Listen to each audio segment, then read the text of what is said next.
ഹിന്ദിയിൽ എവിടെ വരെ പഠിച്ചു? ജാ വരെ പഠിച്ചല്ലേ? അതായത് ചാ, ച, ജാ. അടുത്തത് എന്താണ്? ജ. അതെങ്ങനെ എഴുതുന്നതെന്ന് അറിയാവോ? ഇതാണ് ജ. ഇതെന്താണ്? ഇതാണ് ജ. എഴുതാൻ പാടുണ്ടോ എന്ന് ചോദിച്ചാൽ പാട് ഒന്നും കുഴപ്പമില്ല, എഴുതാം, വേഗം എഴുതാം. കണ്ടോ? ജ. കണ്ടോ?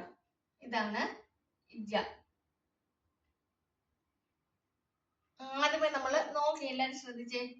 ആദ്യമേ നമ്മൾ ചെറിയൊരു ലൈൻ വരച്ചു. വലുത് വരയ്ക്കരുത്, ചെറുതായിട്ട് താഴ്ന്ന് മുകളിൽ നിന്ന് താഴോട്ടൊരു ലൈൻ വരച്ചല്ലേ?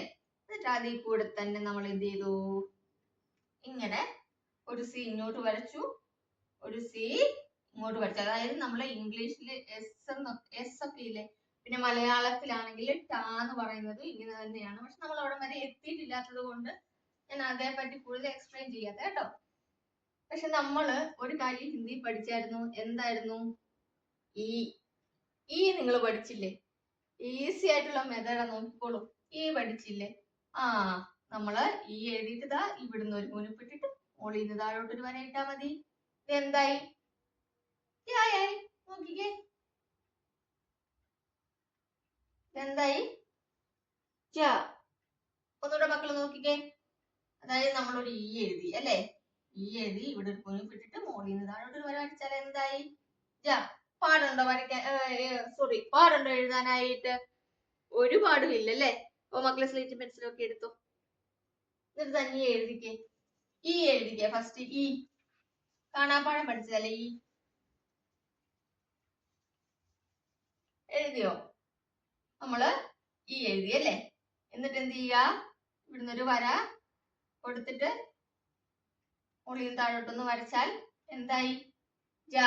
നോക്കിക്കേ, ജ. കണ്ടോ? ജ. ജ. ഈ എഴുതി, എന്നിട്ട് ഇവിടുന്ന് ഒരു കുനിപ്പിട്ടിട്ട് മുകളിൽ നിന്ന് താഴോട്ട് വരച്ചു കഴിഞ്ഞാൽ എന്തായി? ജ. അപ്പൊ നിങ്ങൾ കൈ എടുക്കാതെ എഴുതണം കേട്ടോ. ആദ്യമേ ഈ എഴുതിയിട്ട് കൈ എടുക്കണം കേട്ടോ. എന്നിട്ട് കൈ എടുക്കാതെ ഇവിടുന്ന് ഒരു വര വരച്ചിട്ട് നിങ്ങൾക്ക് ഇങ്ങനെ കൂടെ എഴുതാം. അല്ലെ പിന്നെ കൈ എടുത്തിട്ടാണെങ്കിൽ ഇങ്ങനെ വരച്ചിട്ട് ഇങ്ങനെ ഈ എഴുതിയിട്ട് ഇവിടെ ഇങ്ങനെ ഒരു ചെറിയ വര വരച്ചിട്ട് മുകളിൽ താഴോട്ട് വരയ്ക്കാം. നിങ്ങൾക്ക് ഏതാണ് സൗകര്യം അതേപോലെ നിങ്ങൾ ചെയ്യുക. ഓക്കെ, ഇത്രേ ഉള്ളൂ. ഈസി അല്ലേ? ഇതിൽ കൂടുതൽ ഈസി ആയിട്ട് എങ്ങനെയാ പറഞ്ഞു തരിക അല്ലേ? അപ്പൊ നമ്മൾ ഹിന്ദി എഴുതുമ്പോൾ എപ്പോഴും കറക്റ്റ് ലൈൻ കൊടുക്കണം മുകളിൽ കേട്ടോ. അപ്പൊ എല്ലാരും എഴുതി പഠിക്കണേ. പഠിക്കുമെന്ന് എനിക്കറിയാം.